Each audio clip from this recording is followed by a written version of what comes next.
বিশেষ করে যুবকদের বলবো, তোমাদের সামনে জীবনটা বড় কঠিন, কিছু বলার ইচ্ছা ছিল বলা হলো না। যৌবন মানে অস্থিরতা, গ্রোথ।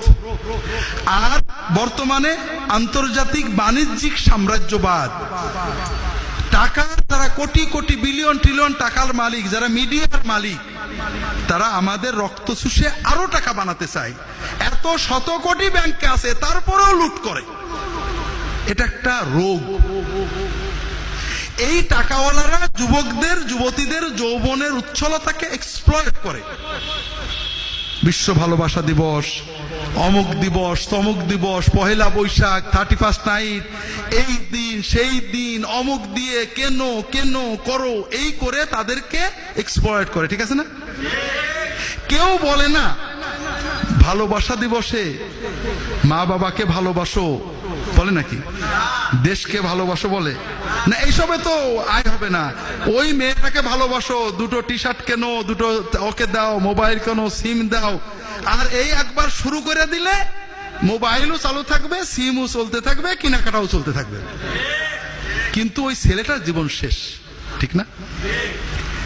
31st নাইটে, শীতের প্রচন্ড কষ্টে, 31st নাইট হলো প্যাগানিজম। এই যে পয়লা বৈশাখ 31st নাইট করি, এটা হলো প্যাগান ধারণা, প্রকৃতি পূজা। সেটা কি? বছরের শুরুর দিনে আমরা যদি খুব ভালো করি তাহলে পুরো বছর ভালো থাকবে।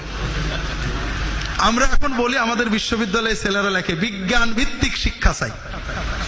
তো ভালো কথা, লেখা হলো ইসলামী লাগবে না, এই জন্য লেখে। তাছাড়া বলেন তো, আমরা যখন বলি এসো হে বৈশাখ, এসো এসো এসো, এটা তো বিজ্ঞান ভিত্তিক। বৈশাখ তো শোনে, বৈশাখ শোনে না? কি উদ্ভট! সেই বর্বর যুগের বর্বর প্যাগানিজম আমরা ডেকে আনিছি, বৈশাখকে ডাকছি এসো হে বৈশাখ, এসো হে বৈশাখ। তার আগে ছিল, আমাদের দেশেও ছিল, বৃষ্টি না হলে গায়ে কাদা মাদা মাখতো, জানেন আপনারা? এটা হলো প্রকৃতি পূজা। অর্থাৎ আমরা কাদা মাখছি, আসমান হয়তো আমাদের কাদা দিকে একটু বৃষ্টি দিয়ে দেবে। কথা বোঝেননি? পয়লা বৈশাখে ঢোল বাজাচ্ছি, তাহলে সারা বছর বোধহয় ঢোল বাজানো হবে। বুঝলাম। কিন্তু পহেলা বৈশাখে, সামনে কাল বৈশাখী, আসো আমরা পহেলা বৈশাখে সবাই অন্তত গরিবদের জন্য একটা ভালো বাড়ি বানিয়ে দেব। গরিবদের ঝড় আসছে, একটু খুঁটিগুলো মজবুত করে দেব, দুটো পলিথিন কিনে দেব। বছরের প্রথম দিন আমরা মানব সেবা দিয়ে, কল্যাণ কর্ম দিয়ে শুরু করবো, যেন পুরো বছর ভালো থাকে। কেউ বলে নাকি? কারণ এই কথা বললে তো ভিসা নেই, বাণিজ্য চলে না। খাও খাও, পয়লা বৈশাখে যদি শাড়ি একটা না দিতে পারো, তাহলে দড়ি একটা কিনে দিও। বড় দুঃখ। বর্বরতা, বর্বরতা, একেবারে পুরো দেশটাকে বর্বরতায় ভুলে দিয়েছে। বিশ্বাস করেন ভাইরা, কোন সভ্যতা আর নেই। মানুষকে খাইয়ে দিয়ে, ত্যাগ করে, মানুষকে ত্রাণ করে, উদ্ধার করে, মানুষকে পানি থেকে তুলে যে আনন্দ, এটা আমরা আর এখন জানি না। আমরা শুধু জানি খাও খাও খাও, ভোগ করো। আমাদের যত ভিডিও গেমস, শুধু মারো, গুলি করো, ধাক্কা মেরে ফেলে দাও, উদ্ধার করো, ত্রাণ করো, প্রেম করো, এটার কিছু নেই। এই যুবকদের, আমি অনেক কিছু বলার ছিল ভাইরা, বলার সময় নেই। যুবকদেরকে এভাবে যৌবনকে এক্সপ্লয়েট করা হচ্ছে। তোমরা যদি যৌবন চাও, তাহলে আমার কোনো কথা তোমাদের শোনার দরকার নেই।